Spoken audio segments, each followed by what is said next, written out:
So last week I bought these cells off Amazon.com and I made a video about them. They were advertised as being 310 amp hour cells, but they arrived bloated and they were not equalized or matched. Also, I did not pull full capacity, so in my opinion, these are falsely advertised and I got ripped off. But guess what? If you go on the Amazon listing, they pulled it from Amazon. So I was correct, and other people were mad too. We all got ripped off by this listing. And luckily, I did get my money back for this. At first, I was concerned that I wouldn't because Amazon was requesting that I send these back through the mail, and I did not want to pay for that because these cost a lot to ship because they're very heavy, and it's a hazardous material, so you'd have to put the appropriate labels and everything else on there. But I got my money back, and guess what? This is the kicker. They sent out some new cells. They sent out grade A 280 amp hour cells. So this company has good cells in their warehouse, but they did not send me good cells the first time. And this is the distributor, Ninthcit? I don't know how to say this word, but yeah, that's who sent these out. So I guess this is them saying that they're sorry for sending out bad cells the first time, but man, that just makes me so mad that they actually have good cells available. Like, why didn't they send these out the first time? And why don't they label these correctly? And these cells are perfectly flat. Also, in the last video about these 310 amp hour cells, I had a lot of people commenting that all of their 280 amp hour cells have been perfect. But every single batch I've gotten of the 310 to 320 have been absolutely awful, and all of them have been bloated. And some months ago, I also bought some other 280 amp hour cells, and they're all completely flat. And some of my viewers said that the larger cells expand and contract, but I don't think that's the case. They expand and contract by a little bit. These 280 amp hour cells, it's like by a millimeter or 3 millimeters or something like that. But yeah, this over here is not appropriate. This bulging, I guess it might be hard to see on the camera, but it's pretty bad, especially at a high state of charge. These are at a very low state of charge, so the bulging is very minimal. But let's think about this for a second. Both of these came from the same distributor, and both of them are advertised as being grade A cells that are matched. But one is and one isn't. So you have to be very careful with these listings because sometimes, like Lido Kayla, I've gotten good shipments from them, and sometimes I get really bad shipments from them. So even if you have a good distributor, you still don't know what you're gonna get every single time. But there are some US-based distributors that are gonna always have grade A cells. They cost more, but I'm putting them front and center on my websites so people don't get ripped off. Because sometimes I get a good batch, and then other people will get a bad batch. And sometimes I get a bad batch, and then other people get a good batch. So it's hard to make recommendations on these videos. So that's enough talking. Let's build a battery and do a capacity test with these at the state of charge that they arrive at.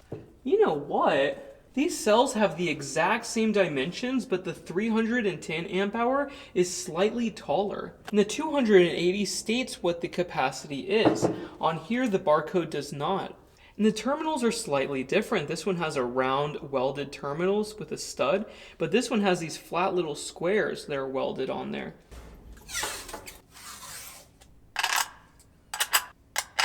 Yeah, the contact area between the bus bar and this terminal is great on these square studs. Now it's charging, so we'll come back in a few hours when it's done. We just hit high voltage disconnect and the battery is fully charged. The current's actually flowing into the battery charger. That's where this 7 watts is coming from. Yep, same thing again. We have 3.4 volts, 3.4, 3.3, and 3.4. That's because the voltage is settled, but one of these hit 3.65 volts. Oh boy. I think these are my favorite terminals. Lots of surface area and very strong. All right, here we go. It's actually 12 o'clock at night. I'm super tired. This computer is running Windows 7. It's actually from my RV some years ago. I let a friend have it and then I got it back. And yeah, now it's in the shop. And this test will take some time, so we'll come back tomorrow. The test is finally done. 280 amp hours exactly. Usually you pull a little bit more than that, but there is an abrupt drop off on this curve, so we could probably pump out a little bit more capacity if we equalize the cells. Why don't they equalize the cells at the factory? I mean, why aren't they doing that? That means that they're not matching these properly. But it technically did pass, so I cannot be mad. So luckily it passed the test, but I was expecting more. On most new packs, you will pull 3 to 6% more than its rated capacity for the first few cycles. But at least something from this company actually pulled its rated capacity, so that's good. Now let's talk about grade B bloated cells. They are very, very cheap. Some of the deals on AliExpress are out of this world. And recently I built a grade B battery bank with those cells. And this is my grade B battery bank, and so far it's been working fine. I'll run it for a few years, and if I have any problems, I'll let you guys know. I understand that typically you should not buy bloated cells, and I'm not vouching for anybody to do so, but personally I might still use them because they are very cheap and they're not very dangerous. But if these were lithium polymer or any cobalt-based chemistry and they were bloated, I would dispose of them right away. You should never cycle those ever. But people still do, and they don't have any issue if they actually use a BMS. Case in point is Nissan Leaf cells.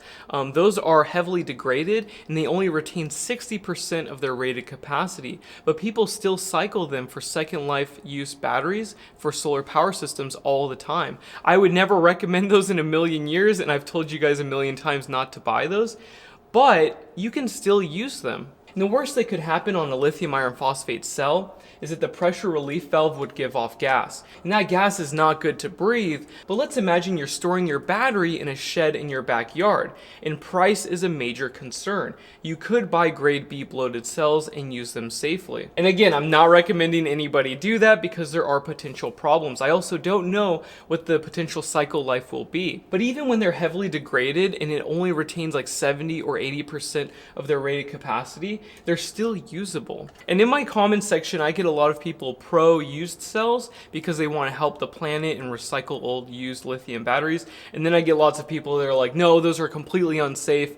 I haven't had a single issue with bloated cells technically, except for reduced capacity. The performance is really good. You'll still be able to push a lot of power in and out of these cells. But personally, I hate when companies say that they're grade A cells. They charge you an arm and leg for them like these ones. These cost quite a bit more, and then they sent out grade B cells. We all need to help each other out and report those. So post it on the forum or post it on the comments whenever you get grade B cells when they're listed as grade A, because that's messed up. And it makes me so mad that this company actually has good cells in their warehouses, but they sent me out garbage cells. But they're just making up for ripping me off, and I don't like that. I hate that so much. And how could you mess this up? These cells that are bloated, you just have to look at them and you can tell that they're bloated. It's not like they didn't do the capacity testing and the matching like they said, but you just look at them and you know that these are not grade A cells.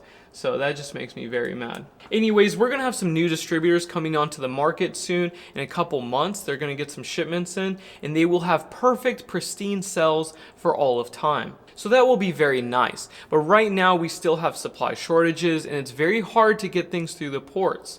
So I know a lot of people are still complaining about it, but yeah, it's just a very tough time. So as always, you get what you pay for, but there are still some very good deals out there, and personally, I'm gonna buy them because it's really cheap and they work just fine. But it's up to you guys what you get at the end of the day. I wanna show you guys all of your options and how you can get ripped off. Anyways, I will talk to you guys in the next video, and yeah, bye.